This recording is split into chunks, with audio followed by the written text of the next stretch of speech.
gusto mong umasenso, gusto mong guminhawa yung pamumuhay, maniwala kayo kahit yung mga tambay na walang trabaho, inihiling nila sa Diyos yan na guminhawa. Pero paano sila giginawa kung tambay lang sila, hindi sila ng trabaho? Di ba? Paano ibibigay ng Diyos yung pangangailangan nila? No, yung inihiling nila kung hindi ka naman nag-e-effort. So dapat, pag tayo umihiling sa Diyos at meron tayong ipinagpe-pray, dapat magkaroon din tayo, kumilos din tayo. Amen. No? Huwag tayo parang maging si Juan na gusto kumain ng bayabas, gusto kumain ng bayabas, pero nakahiga lang siya, ihintayin na lang niya mahulog yung bayabas sa kanyang bibig. No? Dapat mag-effort din tayo, gumawa tayo ng pamamaraan para dinggin ng Panginoon ng ating panalangin. Minsan kasi yung Panginoon, may mga ginagamit siya na mga tao or mga company na gusto mong umasenso, so bibigyan ka ng Diyos ng magandang company. Kung ikaw nag-apply ka, tapos bibigyan pala ng Diyos sa'yo magandang company. Amen. Di ba? O gusto mong magnegosyo, inihiling mo, gusto mong magnegosyo, pero hindi ka naman na kumikilos, di ba? Ano ibibigay ng Diyos sa iyo? Kaya ang sabi niya dito, dapat gumawa na tayo ng yung human effort din sa ating panalangin. Huwag lang tayo parang pray ka ng pray sa Panginoon, pero wala ka namang ginagawa. No? Siyempre, ano din yun, yung, siyempre, ano din natin yung, siyempre, dapat talaga, ano tayo, yung lumapit pa rin tayo sa Panginoon. Yung magkaroon tayo, parang, kapag minihiling tayo, buong pananampalataya natin na ibibigay ng Panginoon yon. Pero dapat mag-effort ka. Diba? So, amen? No? At ano ba ang ating partisipasyon? No? Para makanta natin yung biyaya ng Diyos. Diba? So, ano ba yung balakid sa ating panalangin? Diba? Ano ba yung mga balakid sa ating panalangin? Alam ba natin yung mga balakid sa ating panalangin? Aware ba tayo sa mga balakid sa ating mga panalangin? Bakit hindi binibigay ng Diyos ang ating panalangin?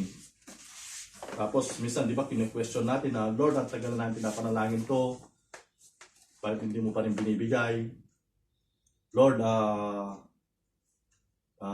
di ba, minsan nagtatampo ka na sa Panginoon, tagal mo nang inihiling, pero hindi binibigay ng Panginoon. Pero ang tanong, aware ka ba, bakit hindi binibigay ng Diyos ang iyong inihiling? O yung pinagpe-pray mo? Di ba? Sabi nga niya, bago tayo manalangin, alam ng Diyos yung ating pinapanalangin. Di ba? Totoo yan. Pero bakit sinasabi pa rin natin yung gusto natin sa Diyos, no? But God loves the humble person. God will never reject a humble heart. No? Gusto ng Diyos na tumatawag tayo sa Kanya para malaman natin na we need God. No? Kung tutusin, alam talaga ng Panginoon yung gusto natin. Bago pa natin hilingin sa Kanya yan, alam na ng Panginoon yung nasa puso natin, nasa isip natin.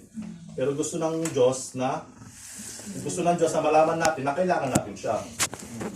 Diba? So ano ba yung mga hindrances sa ating panalangin? No? Unang-una po yung unconfessed sin. No? Sa Psalm 66 verse 18 to 19. Yung unconfessed sin. Yung isa yan sa mga balakid kung bakit hindi dinutunog ng Diyos yung ating panalangin. Pangalawa, idols in the heart. Sa Ezekiel chapter 14 verse 3. Ano ba yung idols in the heart? Yung yung mas inuuna mo pa yung career mo kaysa sa Panginoon. Mas inuuna mo yung possession mo, family, ministry, kaysa sa Diyos. Diba? Lagi natin pinag-aaralan dito na God first. Kaya sabi niya, diba? Sabi niya sa Bible, diba? Seek first the kingdom of God. Ang datang bagay may bibigay sa iyo, diba? Sabi niya. Kaya dapat God first, no? Huwag tayo yung idols in the heart. Yung mga unahin natin ang Panginoon, huwag natin unahin ng ibang bagay, no? Number 3, yung wrong motives. Yung ba'y panalangin mo, ano ba yan? Nakakalugod ba yan sa mata ng Panginoon? Diba? Yung minsan nanalangin tayo, hindi natin alam na wrong motives pala yung pinapanalangin natin. No? So, hindi po talaga, huwag kayong umasa, nagbibigay talaga ng Panginoon yun. Sa James chapter 4 verse 3 yun. Sabi niya pa dito, number 4, lack of faith. Yung kulang yung pagtitiwala mo sa Panginoon. Kumbaga, nagda-doubt ka sa iyong pinapanalangin. Kumbaga, after mo pinalangin, question mo pa yung isip mo na mayroon pa question sa isip mo na ibibigay ko talaga ng Panginoon kaya ako pinapanalangin ko. Kumbaga, kulang yung faith mo, lack of faith. Diba? Number 5, unforgiving spirit. No, sa Mark chapter 11 verse 25. Diba? Tapos yung number 6, lack of persistence sa Luke chapter 18 verse 1. Tapos yung number 7, less prayer time. No, less prayer time.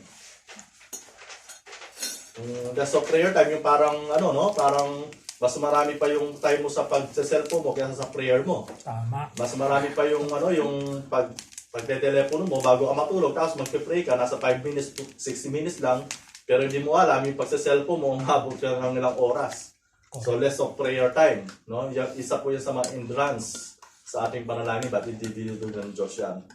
So dapat po mas marami yung pakikipag-usap natin sa Panginoon kaysa sa anumang bagay. Amen. Totoo yan. Ako, guilty ako dyan. Kasi minsan pag nagpe-pray ako, nasa 5 minutes to 6 minutes lang, pero yung pagsa-cellphone mo, hindi mo na mamalayan, maabot na ng 4 hours. Minsan nga, pag 7 hours. minsan maabot na ng alauna, pag magpe-pray ka na, wala na, makakatulog ka na lang, hindi mo na nasa 2 minutes lang, 3 minutes. Di ba? Tapos stubborn disobedience to God's work, yung katigasan ng ating ulo, na hindi tayo sumusunod sa kalooban ng Diyos, di ba? Amen. Gusto natin na na tuparin ng Diyos yung ating panalangin, pero tayo naman nagdi-disobedience tayo sa Panginoon, hindi tayo sumusunod sa kanyang kalooban. So yan po yung mga isa sa mga balakid sa ating panalangin, no. So dapat po talagang malaman natin bakit hanggang ngayon hindi pa dinidinig ng Diyos yung ating panalangin at bakit natagalan. So, sabi nga nito, di ba? Binasa natin, kumatok kayo, sabi na, kumatok at kayo kayo magbubuksan. Amen. Ibig sabihin, mag-effort tayo. Huwag lang tayo basta manalangin, dapat may effort tayo. Amen? Tapos dapat malaman din natin yung mga hindrances, bakit hindi tinutupad ng Diyos o hindi pa binibigay ng Diyos ang ating panalangin. Especially kung wrong motives. Amen. Yung ating panalangin, hindi talaga bibigay ng Diyos yan. Dapat nasa right motive talaga. Amen. So, yun lang po ang ating exhortation. So, hindi sa mahaba kasi alam naman natin ang na yan. Hindi na bago sa ating board.